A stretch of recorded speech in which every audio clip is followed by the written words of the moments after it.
Pourquoi une semaine peut tout changer? Mon bien-aimé, si seulement tu savais, si seulement tu pouvais voir ce que le ciel voit en toi. Il y a une vie glorieuse, qui t'attend. Et pourtant, tant de gens vivent en dessous de leurs privilèges, en dessous de leur destinée. Mais écoute-moi bien, parce qu'en une seule semaine, je l'ai vu, je l'ai vécu. 5 habitudes simples, ont tout transformé. Et je te le dis, si tu ouvres ton cœur, elles feront la même chose pour toi. 1. L'habitude de parler la vie. Les paroles que tu prononces sont des semences. Oh, combien parmi vous maudissent leur propre destinée sans même le savoir? Je ne peux pas, je n'y arriverai jamais, ce n'est pas pour moi. Et le ciel entend cela. Mais lorsque tu changes tes paroles, lorsque tu déclares « Je suis choisi, je suis fort, je marche dans mon but divin », les fondations mêmes de ta vie commencent à bouger. 2. L'habitude de l'abandon quotidien. Il n'y a pas de victoire sans abandon. Tu dis « Je veux changer », mais as-tu tout déposé? Je te le dis, un seul moment de véritable abandon est plus puissant qu'une vie entière de lutte. Quand j'ai appris à me réveiller et dire « Seigneur, je suis à toi, conduis-moi, utilise-moi », les portes qui étaient fermées, se sont ouvertes.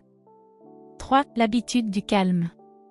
On court, on lutte, on remplit notre esprit de bruit. Et on se demande pourquoi on n'entend pas Dieu. Mais quand tu apaises ton âme, ô mon cher ami, quand tu apprends à être tranquille, tu entendras des murmures de l'éternité. Et dans ces murmures, tu trouveras les réponses que tu cherches depuis si longtemps. 4. L'habitude de la gratitude débordante. Rien ne change l'atmosphère de ta vie, comme la gratitude. Rien du tout. Te réveilles-tu en te plaignant, ou te réveilles-tu en disant « Merci Seigneur » ? Parce que quand tu commences à louer, quand tu commences à bénir le nom du Seigneur à chaque souffle, les miracles commencent à se diriger vers toi. 5. L'habitude de l'action audacieuse. La foi sans les œuvres est morte. Tu as le rêve, tu as la vision. Mais bougeras-tu? Je te le dis, en une seule semaine, tout a changé pour moi. Parce que j'ai refusé d'attendre un jour de plus. J'ai fait un pas, j'ai agi comme si la promesse était déjà mienne. Et quand je l'ai fait, le ciel m'a soutenu. Les paroles que tu prononces ne sont pas de simples sons. Ce sont des semences, qui façonnent la réalité dans laquelle tu vis. Chaque mot que tu dis porte une puissance. Avant de poursuivre la vidéo, n'oubliez pas de vous abonner à notre chaîne pour ne pas manquer nos prochaines vidéos inspirantes et pour aider la chaîne à grandir afin d'atteindre un plus large public. Nous serions également ravis de connaître vos impressions dans les commentaires et de savoir si cette vidéo vous a été bénéfique. Continuons. Une puissance pour construire ou pour détruire. Pour guérir ou pour blesser. Pour donner la vie ou pour apporter la mort. La plupart des gens traversent la vie en parlant sans réfléchir, ignorant que leurs paroles créent activement leur avenir. Ils disent « Je n'ai pas de chance, je ne réussirai jamais, rien ne fonctionne pour moi ». Et puis ils se demandent pourquoi leur vie reste stagnante. Pourquoi ils continuent à lutter. Pourquoi les opportunités leur échappent encore et encore. Mais mon cher ami, je te le dis aujourd'hui avec une certitude absolue. Tes paroles façonnent ta destinée, que tu t'en rendes compte ou non. Et tant que tu ne changes pas ta manière de parler, tu ne verras jamais la transformation que tu désires. Moi aussi, j'ai dû apprendre cette vérité. Il fut un temps, où moi aussi je parlais sans penser, laissant la négativité sortir de ma bouche. Et je ne m'en rendais même pas compte. Je disais, je ne sais pas si ça va marcher, j'espère que ça changera, mais j'en doute. Habitude d'IS2, la première heure sans téléphone. J'ai l'impression que je lutterai toujours. Et tu sais ce qui s'est passé? C'est exactement ce que j'ai vécu. Ma vie reflétait les paroles que je prononçais. Mais, oh, quand la révélation est venue, quand j'ai réalisé que chaque mot que je prononce est une semence plantée dans le sol de mon avenir, j'ai su que je devais changer ma manière de parler. Et quand je l'ai fait, toute ma vie a changé rapidement, puissamment, miraculeusement. Mon bien-aimé, tu dois comprendre ceci, les paroles sont spirituelles. Elles ne disparaissent pas quand elles quittent ta bouche. Elles vont de l'avant et elles créent. Chaque fois que tu parles, tu libères soit la foi, soit la peur, des bénédictions ou des malédictions, la vie ou la mort. La Bible dit, la vie et la mort sont au pouvoir de la langue. Ce n'est pas qu'une belle phrase poétique. C'est une loi aussi réelle que la loi de la gravité. Si tu parles la vie, tu verras la vie. Si tu parles la défaite, tu verras la défaite. J'ai vu des gens saboter leur propre bénédiction simplement par les mots qu'ils laissaient sortir de leur bouche. Ils disent, je n'aurai jamais ce travail, et ils ne l'ont pas. Ils disent, je ne trouverai jamais le bonheur, et ils restent dans la tristesse. Mais au moment où ils changent leurs paroles, tout commence à bouger. Tu vas peut-être me dire, mais comment changer mes mots quand je ne ressens rien? Quand la vie est difficile et que je ne vois aucune issue? Oh, mon cher ami, c'est précisément dans ces moments-là que tu dois parler la vie. Tu n'attends pas de ressentir des paroles positives. Non.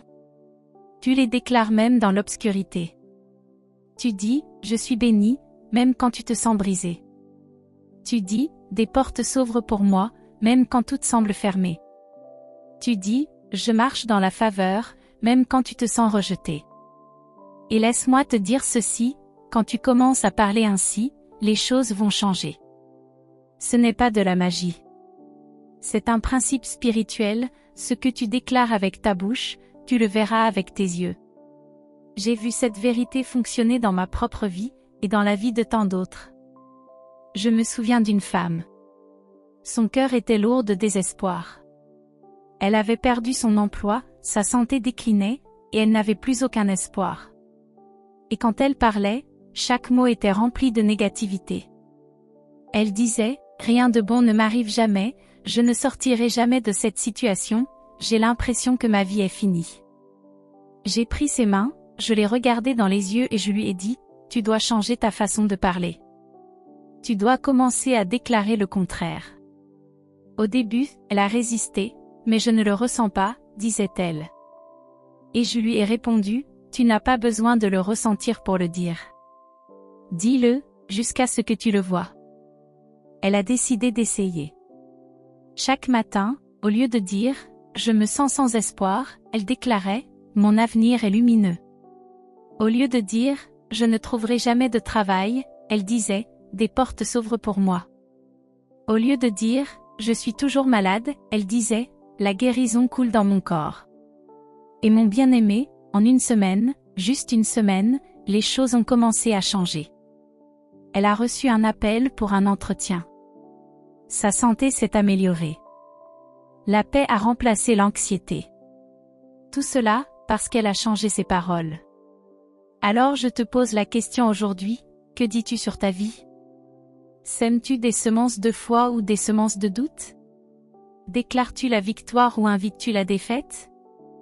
Mon bien-aimé, si tu veux voir du changement, tu dois commencer par tes paroles. N'attends pas que les circonstances s'améliorent. Parle la vie maintenant. Déclare les bénédictions maintenant. Parle comme si la promesse était déjà accomplie, et regarde le ciel répondre. Habitude d'IS3, parle la vie, pas le doute. Il n'y a pas de vraie victoire sans abandon. Beaucoup de gens vivent dans une lutte constante, menant des combats qui ne leur étaient jamais destinés. Ils forcent, ils poussent, ils essaient de contrôler tout ce qui les entoure, et pourtant, ils restent épuisés, frustrés, bloqués. Pourquoi? Parce qu'ils n'ont pas encore appris la puissance de l'abandon.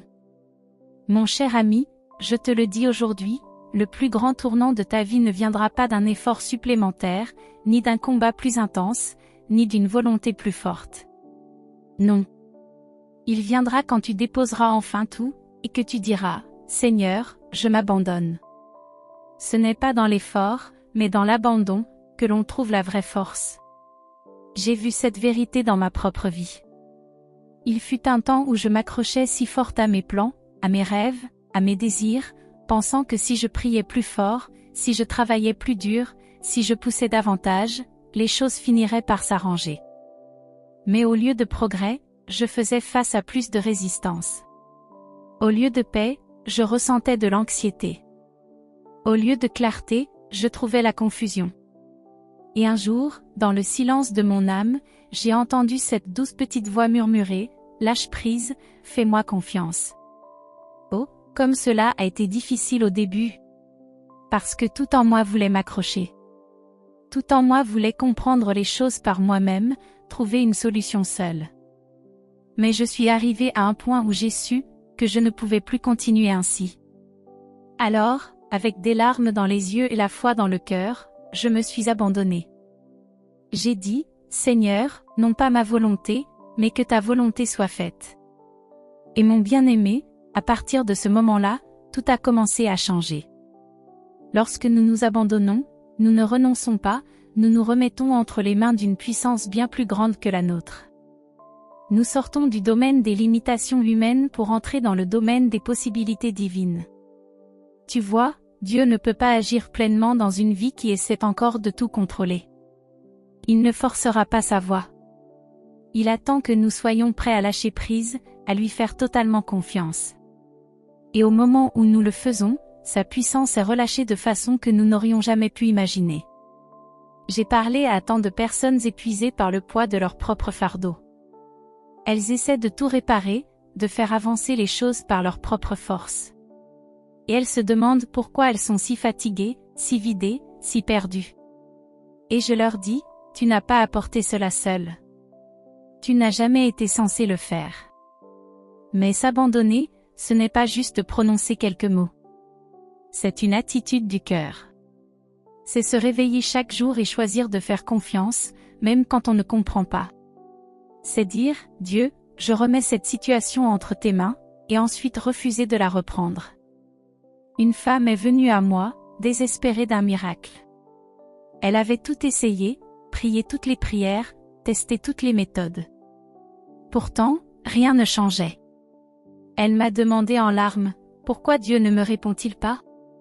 Je l'ai regardée et je lui ai demandé, t'es-tu vraiment abandonné?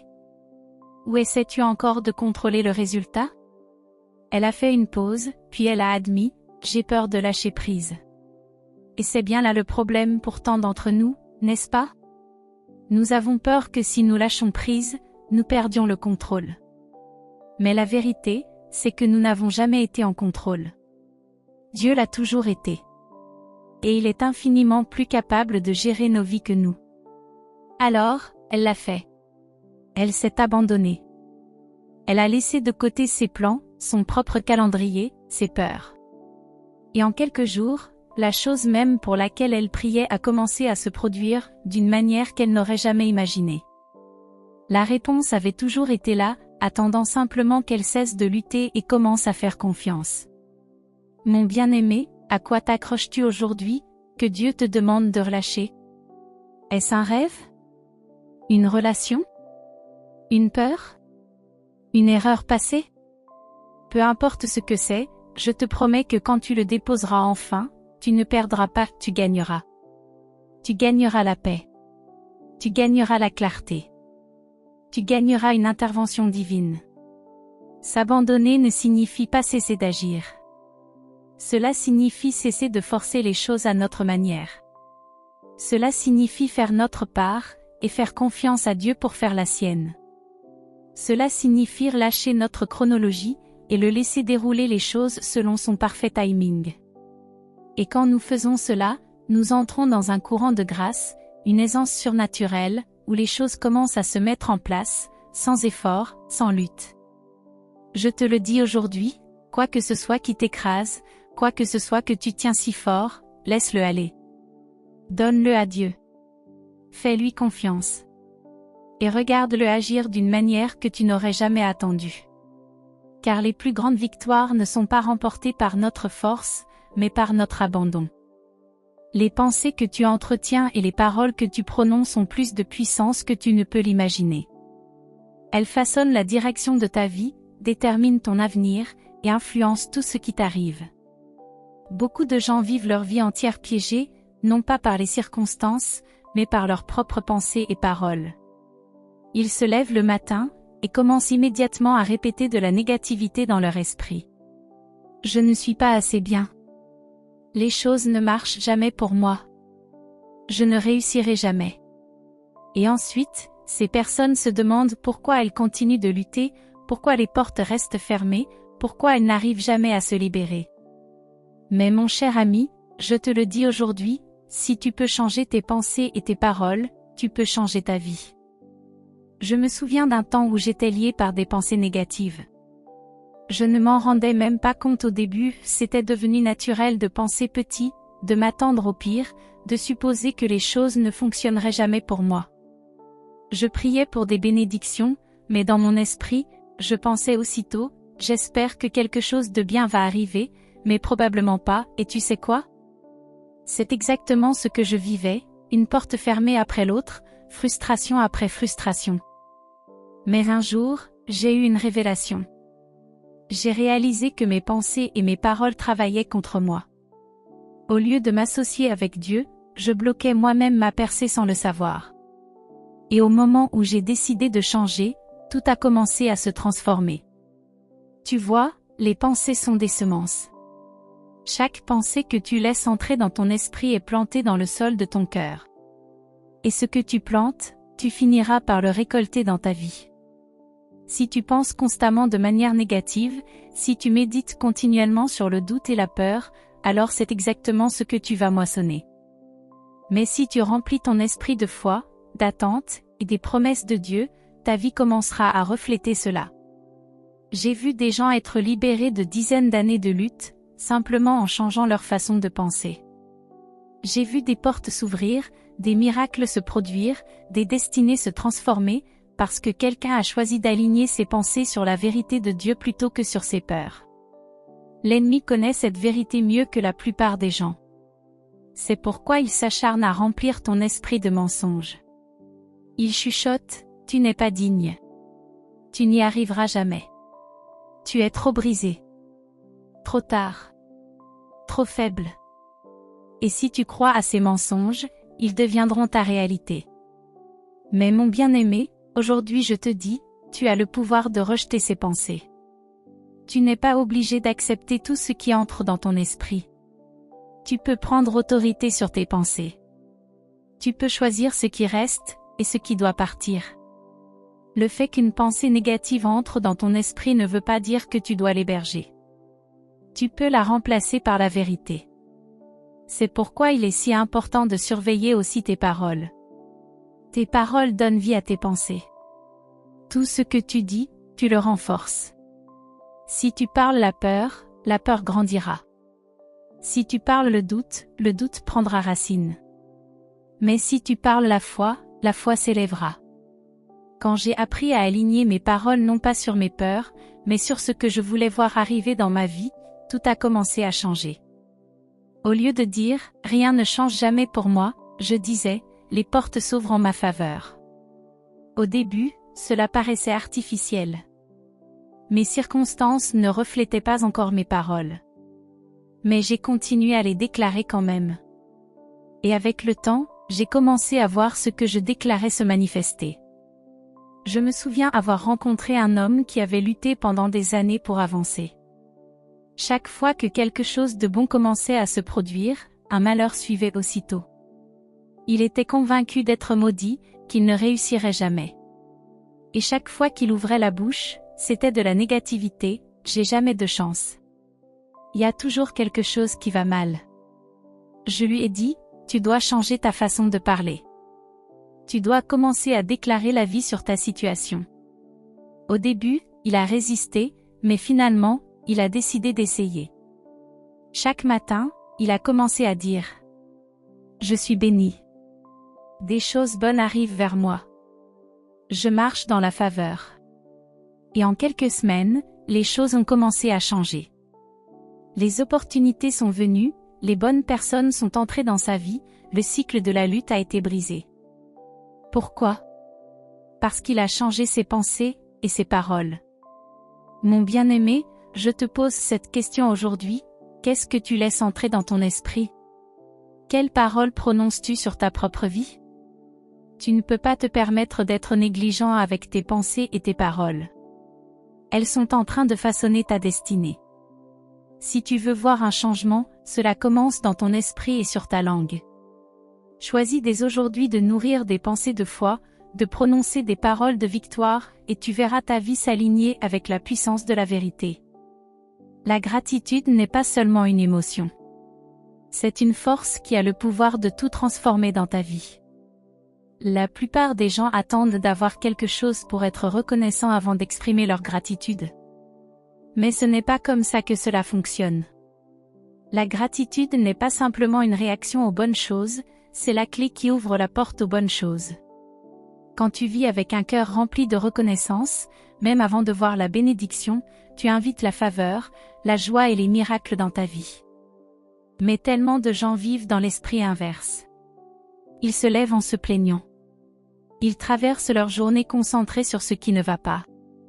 Ils parlent de leurs problèmes bien plus qu'ils ne parlent de leurs bénédictions. Et ensuite, ils se demandent pourquoi ils se sentent bloqués, pourquoi rien ne semble changer, pourquoi ils restent enfermés dans un cycle de frustration. Mon bien-aimé, je te le dis aujourd'hui. Si tu veux voir ta vie changer, si tu veux voir les écluses de la faveur s'ouvrir, commence par la gratitude. J'ai appris cette leçon dans l'une des saisons les plus difficiles de ma vie. Tout semblait aller de travers. Je priais, je croyais, mais je me plaignais aussi. Je me concentrais sur ce que je n'avais pas, au lieu de ce que j'avais. Et un jour, dans un moment de désespoir, j'ai entendu cette voix douce et calme me dire « M'as-tu remercié ?» C'était une question simple, mais elle a transpercé mon cœur. Parce que la vérité, c'est que j'étais tellement focalisée sur ce qui me manquait, que j'avais oublié d'être reconnaissant pour ce que j'avais déjà. Là, sur le moment, j'ai pris une décision. Je n'allais pas attendre que les choses changent pour commencer à dire merci. J'allais commencer maintenant. J'ai commencé à remercier Dieu pour tout. Je l'ai remercié pour l'air dans mes poumons, pour un nouveau jour, pour chaque petite bénédiction que j'avais négligée. Et quelque chose d'incroyable s'est produit. Ma situation n'a pas changé du jour au lendemain, mais mon cœur, oui. Ma perspective a changé. J'ai commencé à voir la vie autrement. Et peu de temps après, des portes ont commencé à s'ouvrir, des bénédictions ont commencé à couler, la percée est venue. Mais tout a commencé avec la gratitude. La gratitude change ton focus. L'esprit humain a naturellement tendance à se tourner vers ce qui ne va pas, ce qui manque, ce qui fait défaut. Mais quand tu choisis intentionnellement de remercier, tu rééduques ton esprit à voir l'abondance au lieu du manque. À voir les opportunités au lieu des obstacles. À voir les bénédictions au lieu des fardeaux. Ce sur quoi tu te concentres s'amplifie. Si tu te concentres sur les problèmes, ils vont t'envahir. Mais si tu te concentres sur la gratitude, tu commenceras à voir des solutions, des percées, et des miracles se déployer devant toi. Je me souviens d'une femme profondément découragée. Elle avait subi échec après échec, et elle avait l'impression que sa vie s'écroulait. Quand elle parlait, je n'entendais que de la négativité. Elle parlait de combien la vie était injuste, de comment rien ne marchait jamais pour elle, de combien elle luttait sans cesse. Et je lui ai dit : tu dois changer ta manière de parler. Tu dois changer ta manière de voir. Je lui ai lancé un défi, se réveiller chaque matin et noter au moins 5 choses pour lesquelles elle était reconnaissante, même les plus petites. Au début, elle a résisté. Je n'ai rien pour lequel être reconnaissante, m'a-t-elle dit. Mais je lui ai répondu : tu respires, tu es en vie, rien que cela est déjà une raison de remercier Dieu. Alors, elle a commencé, à contre-cœur d'abord. Mais au fil des jours, quelque chose a changé. Elle se surprenait à sourire plus souvent, elle se sentait plus légère. Et en quelques semaines, sa vie a commencé à se transformer, non pas parce que ses circonstances avaient déjà changé, mais parce qu'elle, oui. Et peu de temps après, les choses même avec lesquelles elle luttait ont commencé à s'améliorer. La gratitude ne réside pas uniquement dans ce que l'on dit, mais dans la manière dont on vit. Quand tu développes une habitude de reconnaissance, tu crées une atmosphère propice aux miracles. J'ai vu des gens passer du manque à l'abondance simplement en changeant de perspective, en passant des plaintes à la gratitude. J'ai vu des situations impossibles se renverser quand une personne décidait de remercier Dieu à l'avance, avant même que la percée ne se manifeste. Il y a quelque chose dans la gratitude qui attire le surnaturel, qui libère la faveur, qui ouvre des portes qu'aucun homme ne peut fermer. Certains disent « Je serai reconnaissant quand les choses iront mieux ». Mais, mon bien-aimé, ce n'est pas ainsi que cela fonctionne. Tu dois être reconnaissant maintenant. La gratitude est la clé qui ouvre précisément la porte de ce que tu attends. Il est facile de rendre grâce quand tout va bien, mais la véritable puissance réside dans le fait de remercier même quand tout semble aller mal. C'est lever les mains pour louer, même quand tu as envie de pleurer. C'est dire « Dieu, je te remercie », même avant de voir la réponse. Et lorsque tu fais cela, quelque chose se déplace dans le spirituel, les batailles commencent à tourner en ta faveur, les chaînes se brisent, les portes s'ouvrent. Car un cœur rempli de reconnaissance est un cœur prêt à recevoir. Alors je te pose la question aujourd'hui, sur quoi as-tu fixé ton attention? As-tu amplifié tes problèmes plutôt que tes bénédictions? As-tu passé plus de temps à te plaindre qu'à rendre grâce? Si tu veux voir un changement, commence par la gratitude. Réveille-toi chaque matin et déclare « Je suis béni. J'ai plus qu'assez. Je marche dans la faveur. » Même si tu ne le ressens pas encore, dis-le quand même. Remercie pour ce que tu as, et tu verras que davantage te sera donné. Le secret d'une vie d'abondance ne réside pas dans le fait d'avoir plus, mais dans la capacité à apprécier ce que l'on possède déjà. La gratitude est la clé. La gratitude est la réponse. La gratitude est le seuil du miraculeux. La discipline est le pont entre l'endroit où tu es et l'endroit où tu veux aller. Beaucoup désirent le changement. Ils aspirent à une transformation. Ils prient pour des percées. Et pourtant, ils ne sont pas prêts à mettre en place les habitudes qui les y conduiraient. Ils attendent d'être motivés, ils espèrent une inspiration soudaine, un signe éclatant pour les pousser en avant sans réaliser que le vrai succès se construit dans les moments invisibles de la discipline quotidienne. Tu ne t'élèves pas au niveau de tes désirs. Tu t'élèves au niveau de tes habitudes. Si tu veux voir un changement durable dans ta vie, tu dois être prêt à t'engager dans la discipline, même quand tu n'en as pas envie, même quand personne ne regarde, même quand il semble que rien ne bouge. Ce que tu fais avec constance, jour après jour, détermine le cours de ton destin. Il fut un temps où je luttais avec l'inconstance. Je m'enthousiasmais pour un nouvel objectif, un rêve, une vision, et pendant quelques jours ou semaines, je donnais tout. Mais dès que l'excitation s'évanouissait, que les défis surgissaient, que les résultats tardaient à venir, je perdais lentement mon élan. Je me convainquais alors que ce n'était peut-être pas pour moi, qu'il fallait peut-être essayer autre chose. Et ainsi, je restais coincé dans un cycle, toujours commencer, mais ne jamais finir, toujours espérer, mais ne jamais voir de résultat. Jusqu'au jour où j'ai compris la vérité. La motivation est passagère, mais la discipline te porte jusqu'au bout. Si tu comptes sur ce que tu ressens dans l'instant, tu ne seras jamais constant. Mais si tu t'engages dans la discipline, verras des progrès, même lorsque tu n'en auras pas envie. La discipline n'est pas facile, mais elle en vaut toujours la peine. C'est se lever tôt quand tu préférerais rester au lit. C'est se présenter quand personne d'autre ne le fait. C'est travailler, même en l'absence de récompense immédiate. C'est choisir de faire ce qui est nécessaire plutôt que ce qui est confortable. Et avec le temps, ces petites actions quotidiennes s'additionnent et forment quelque chose d'extraordinaire. Beaucoup regardent les personnes à succès et pensent qu'elles possèdent un talent spécial, un avantage unique. Mais, le plus souvent, leur réussite ne vient pas d'un moment spectaculaire. Elle est le fruit d'années d'action disciplinée et invisible aux yeux du monde. J'ai rencontré des personnes qui priaient pour des percées, mais refusaient de changer leurs habitudes. Elles désiraient la réussite financière, mais n'étaient pas disciplinées dans leurs dépenses. Elles voulaient une relation plus profonde avec Dieu, mais étaient irrégulières dans la prière et la méditation. Elles souhaitaient une meilleure santé, mais ignoraient l'importance de la discipline dans leur alimentation et leur activité physique. Et je leur dis: tu ne peux pas attendre des résultats là où tu n'as pas semé. Si tu veux voir le changement, tu dois être prêt à faire ce qui est requis.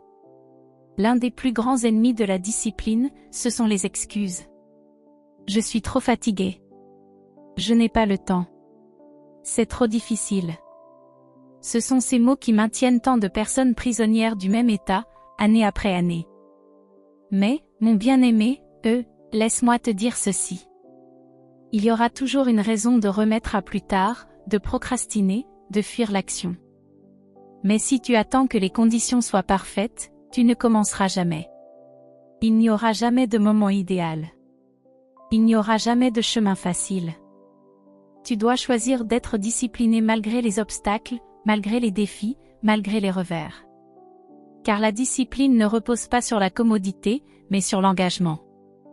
Je me souviens d'un homme avec qui j'ai parlé. Il avait une vision pour sa vie, mais peinait à aller jusqu'au bout. Il avait des rêves, des idées, mais manquait de constance. Il commençait fort, puis abandonnait dès que les choses devenaient difficiles.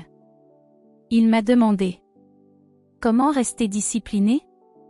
Et je lui ai répondu: tu dois décider que ta vision vaut le sacrifice. Tu dois t'ancrer dans le but, et non dans les émotions. Car les émotions changent. Certains jours, tu seras enthousiaste. D'autres, tu auras envie d'abandonner. Mais si tu es enraciné dans un but clair, si tu comprends pourquoi tu fais ce que tu fais, alors tu resteras discipliné, même dans les jours difficiles. La discipline est une décision. Ce n'est pas quelque chose avec lequel on est.